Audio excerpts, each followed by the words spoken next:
That's Ray One. I'd like to greet our viewers that are now able to tune in from Fox Sales Flash Australia, Cal Cable TV Channel 84, Vision Philippines Channel 58, Air Cable Philippines, and if you're in Singapore, Singtel Singapore Channel 15 and StarHub Channel 720. All right, guys, we do have a jam-packed show this Monday morning, so let us start with our headlines. Paul, take it away. Thanks, Karina. Our top story comes from the Middle East as an Israeli airstrike hit the Ras Al Naba neighborhood in central Beirut in Lebanon on Sunday. This marks the first time the area has been attacked in over a month. Tanjung Balai Karimun Indonesian Navy base rescued 12 non-procedural Indonesian migrant workers who entered the country from Malaysia. The Election Supervisory Board General Election Commission, as well as the Women and Children Empowerment Ministry campaign Peaceful Regional Heads Elections for Women. And from sports, after the drubbing in the hands of Japan, the Indonesian national team is set to take the field once again, and the chairman of the Indonesian Football Association, Erick Thohir, has ensured that there will be a massive evaluation of the team after their upcoming match against Saudi Arabia. It is a big one. It is happening tomorrow. Tomorrow is Timnas Day, and our national team will be taking the field at home at Gelora Bung Karno, and it is a must-win situation for us. No, Paul, the last time I saw you was Friday. It was also Timnas Day, and you were psyched up about it. Yes. Now, how are you feeling? Well, we were facing the number... Japan is ranked number 15 in the world. We are ranked number 130. There's about 115 teams ranked between us. So we lost, but it was, my friend has called it a calculated loss, and I agree. It's not a match that we were supposed to win to begin with, but spirits are apparently back high again for tomorrow's match, because it's going to be a big one. So tomorrow's Timnas Day once again. Timnas Day, not only is a must-watch, but as you've said before, it's a must-win as well. Definitely, well said. And we'll be keeping you updated with the latest updates, but now we're going to shift our focus for our first segment regarding an Israeli airstrike, which once again hit the Ras El Naba neighborhood in central Beirut, Lebanon on Sunday, and marked the first time an attack shook that particular area in over a month. According to the Lebanese Health Ministry, this latest strike killed 1 and injured 3 others. Rescue operations are still ongoing in the area. The attack came without warning and was aimed at what local media identified as a center for the Ba'ath Party. Plumes of smoke spread into Beirut's Sodeso district following the attack. The Israeli airstrike on Sunday killed the chief spokesman of Hezbollah. The latest killings of senior Hezbollah officials came as Lebanese authorities considered a ceasefire proposal. Israel had not carried out any strikes in central Beirut since last month as ground forces continue to move deeper into southern Lebanon alongside intensified airstrikes on Beirut's southern suburbs. Another Israeli airstrike also hit a computer shop in central Beirut on Sunday evening. The shop was located in a busy residential neighborhood, and 2 among the wounded were reported to be in critical condition. According to the Lebanese Health Ministry, the strike killed at least 1 and wounded 9 others. So Sarah alluded to it earlier. We mentioned this has been a rare, we say rare, it's been over a month since Israeli struck central Beirut. It did take the life of Hezbollah militant group chief's spokesperson. This person was confirmed in a statement by Hezbollah is Mohammed Afif al-Nabulsi, and he was killed in a strike on the Arab Socialist Ba'ath Party office inside Beirut. He had been especially visible after the all-out war erupted between Israel and Hezbollah back in September. This was the latest targeted killing of a senior Hezbollah official. And on Sunday night, we mentioned as well in that latest update that the central Beirut strike hit a computer shop. This killed 2, wounding 22. There's been no immediate comment after this latest strike from Israel. And these strikes actually happened, you actually mentioned it as well, as the officials have been considering a United States-led ceasefire proposal.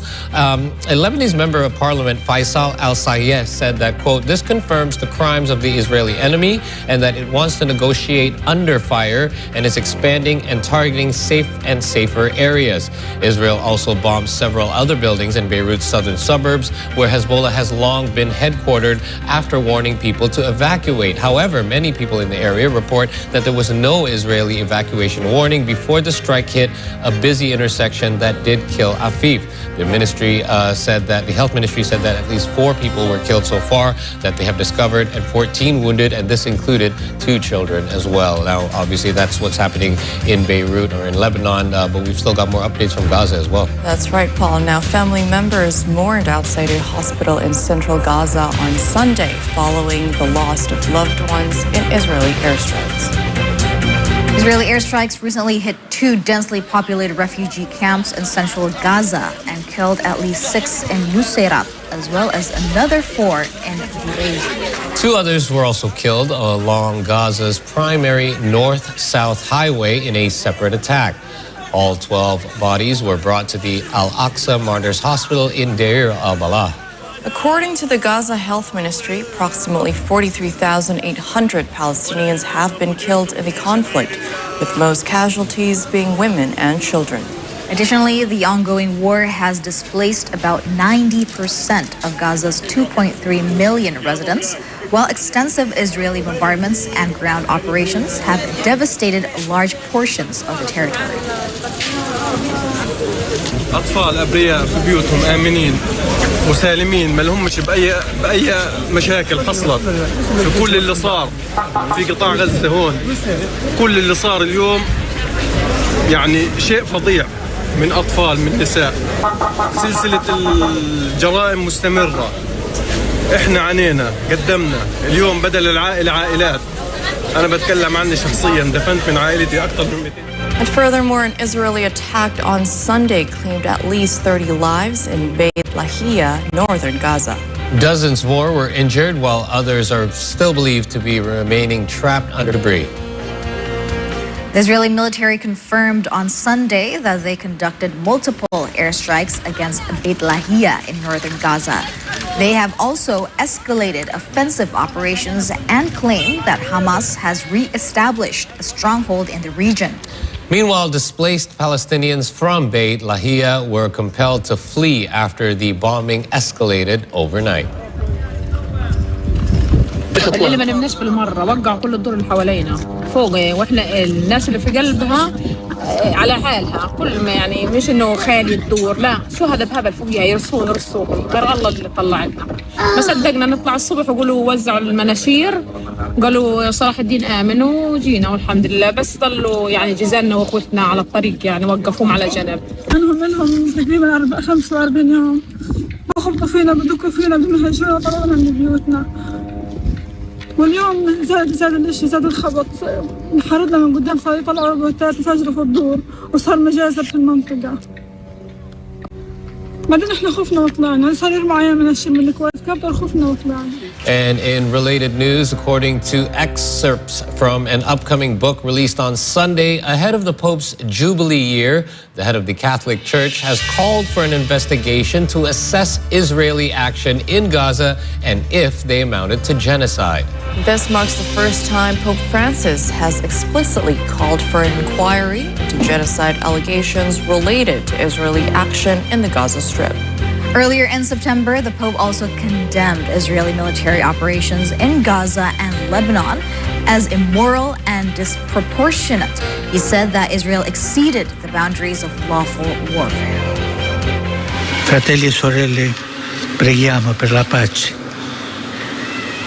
Nella martoriata Ucraina, in Palestina, Israele, Libano, in Myanmar, in Sudan, la guerra rende disumani, induce a tollerare crimini inaccettabili.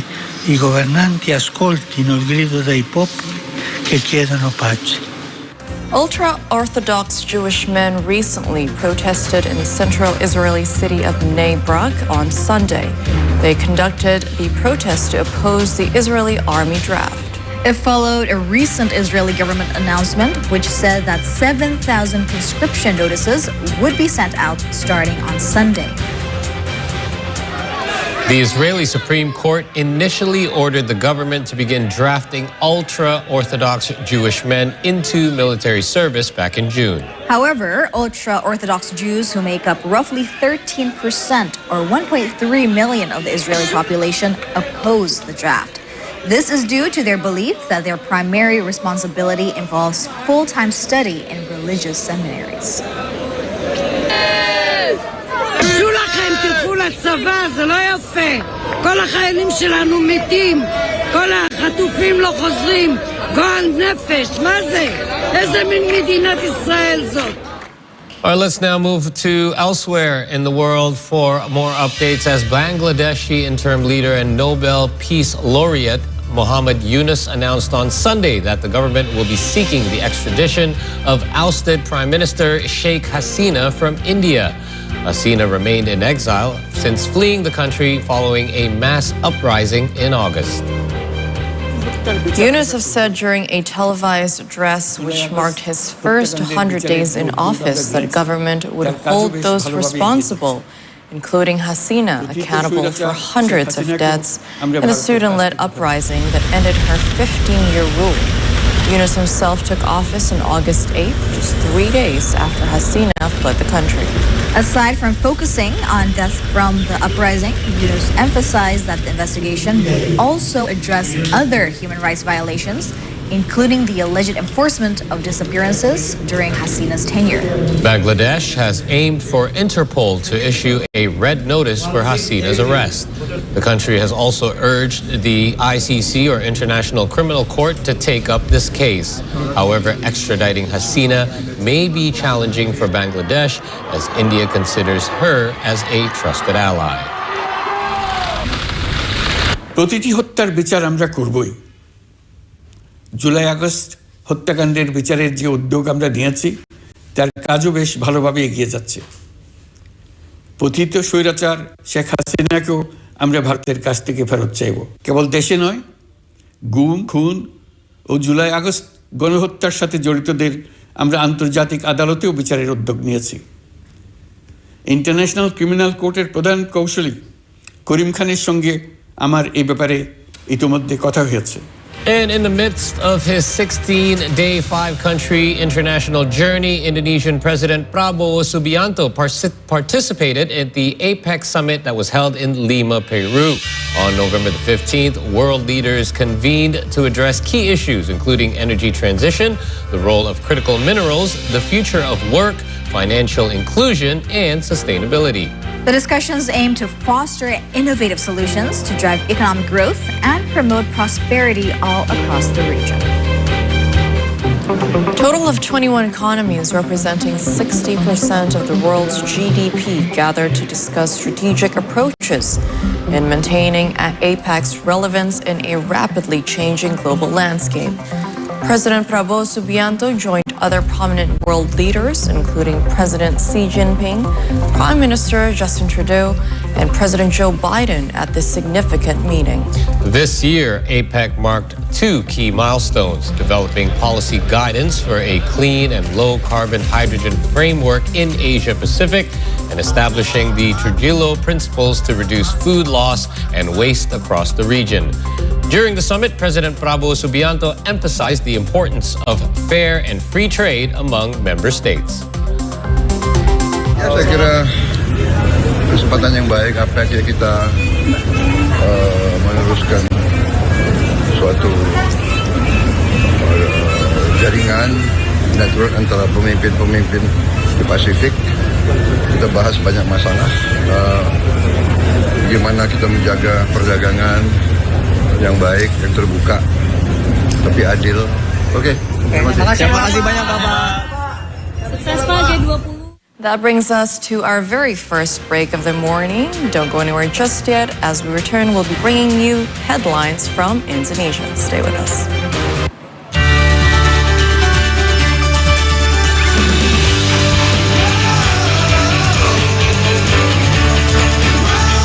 What's up, you guys, and welcome back to the channel. My name is Christian Hansen. In this video, we will be exploring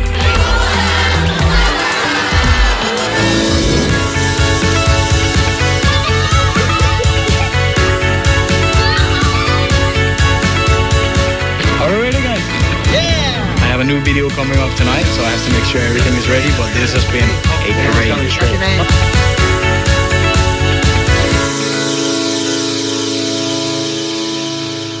Sudah dipastikan itu belum ada pengobatan yang bisa mengobati DM1. Pernah berpikir untuk mengakhiri hidup aku sendiri karena waktu itu aku merasa sendiri, sama sekali nggak ada yang bisa aku ajak bicara. Pada saat yang bersamaan aku sama papa konsumsi sebuah suplemen dan papa waktu itu mulai drop beberapa kali masuk ke rumah sakit. Vitiligo ini sebenarnya bukan kulitnya yang perlu disembuhkan, tapi mentalnya yang perlu dikuatkan. Hello, you're watching C3 Updates with me, Indra Marpal. The latest from Indonesia and the world. Over 200,000 Palestinians workers without jobs. Presented in an accurate, Expected to reach 4.95 meters. timely, and up-to-date manner. Democrat Tim Walz and Republican J.D. Vance went after each other's running mates on Tuesday. Only on C3 Updates every Monday to Friday at 2 and 4 p.m. What's happening now? President Prabowo Subianto and Vice President Gibran Rakabuming Raka that took their oaths of office at the Parliament building earlier today. Exclusive interviews and all the latest in entertainment. We don't talk only about the money, but we talk about the timing. Spice up your afternoon with a variety of up-to-date information. Buenos Aires, Argentina, where Liam Payne passed away on Thursday. Don't miss it, the 3-hour news show every day at 5 p.m. And I'm starting my journey old style on this beautiful traditional Beluga sailboat. There's no wind to sail this time, Abea. Hello. Hi. When I found these guys, it's like Noah's Ark back here.